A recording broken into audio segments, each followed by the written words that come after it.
So, have you ever felt like there's someone else inside your head, kind of pulling the strings? Well, today we're going to pull back the curtain on that feeling. We're going to ask a really provocative question. What if that puppeteer just isn't there?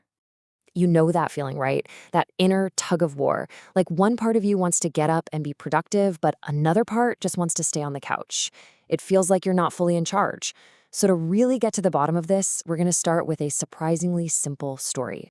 All right, so to get to the heart of this blame game we play with ourselves, we're going to look at a story about a teacher named Ajahn Vayama. And you know what? She found this incredibly profound lesson while just trying to sweep some leaves on a windy day. Simple, right? So picture this. She's out there sweeping, and the wind keeps blowing the leaves right back where she just cleaned. Her frustration starts to build up, and her mind does what our minds are so good at. It starts looking for a culprit. First, she's like, ugh, it's this stupid wind.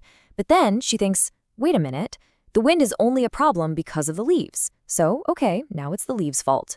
But then, even the leaves have an excuse, right? They're just falling from the tree. So finally, she blames the tree for dropping them in the first place. But here's the thing. The real problem wasn't the wind or the leaves or the tree. And this little story, it's a perfect example of this deep human habit we have. We're always looking for that one single thing, that one agent to hold responsible. But the truth is, it was just a process, a bunch of things happening together. There was no single bad guy. So, this whole story about sweeping leaves, it's not really about gardening, is it? It's actually a perfect metaphor for how we misunderstand what's going on inside our own minds. This leads us to the idea of the invisible puppeteer. Yeah, this idea of a wrong understanding. In Buddhist thought, a lot of our inner conflict, our stress, it comes from this one core misperception. It's this automatic, unexamined belief that there's a little me in the driver's seat, pulling all the strings, directing the whole show. And this quote from Ajahn Vayama just nails it, doesn't it? We have the wrong view that there is someone in here directing our experience. It feels so real.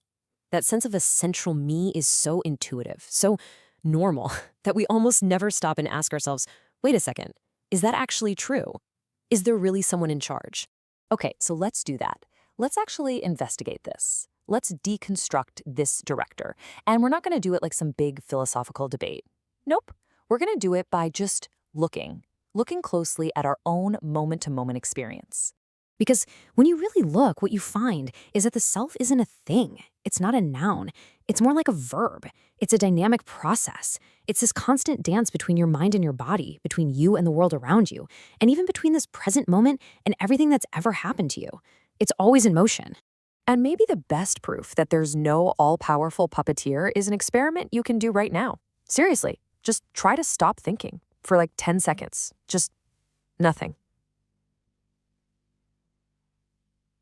You see?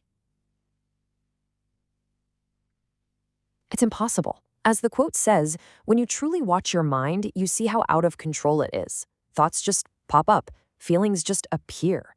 If there was a director in there, shouldn't we be able to just tell them, hey, quiet on the set? But we can't.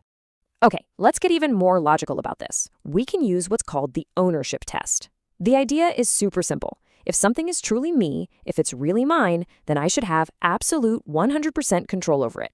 Makes sense, right? All right, so let's run this test. First up, the body. Can you command your body to never get sick? To stop aging? Of course not. Our bodies just do their own thing. So, conclusion? The body fails the test. It can't be self. Okay, what about the mind? Can you command yourself to never feel sad again? Or stop a cringy memory from popping up at 3 a.m.? No way. So the mind fails the test too. These things aren't fundamentally under our control.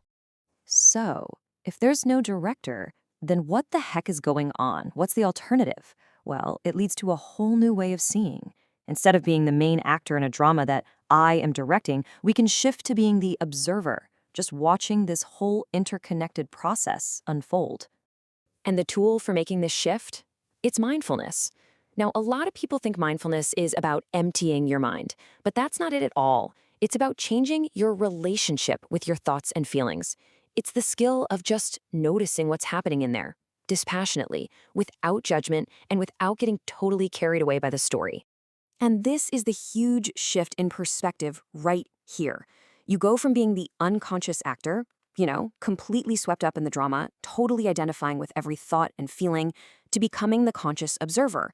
The observer sees the thoughts, sees the feelings, but sees them as just events, like clouds passing in the sky. And in that little bit of space between you and the thought, that's where freedom is. That's where you get to choose how to respond instead of just reacting. So, let's be super clear. The whole point here isn't to get better at controlling everything. It's not about becoming a master puppeteer. The real path to freedom is about a radical change in perspective. It's about letting go of the strings. Think about it. So much of our daily stress, our anxiety, our frustration, it comes from this basic, flawed premise. We believe there's this fixed me whose job it is to control an uncontrollable world. And we keep failing because the job is impossible. We're trying to control the wind and the leaves. And that brings us right back to the beginning, to that story about sweeping. True release, as Ajahn Vayama says, is possible when we free ourselves from suffering, like understanding that the wind and the leaves and the whole bit. It's about finally seeing that it's all just an interconnected process. There's no single person in there to blame when things go wrong, or even to praise when they go right. Giving up this endless search for the puppeteer isn't about losing control. It's actually about finding a much deeper, more authentic kind of freedom. So I'll just leave you with this question to think about. What would happen if you stopped trying so hard to pull all the strings and just started watching the play unfold?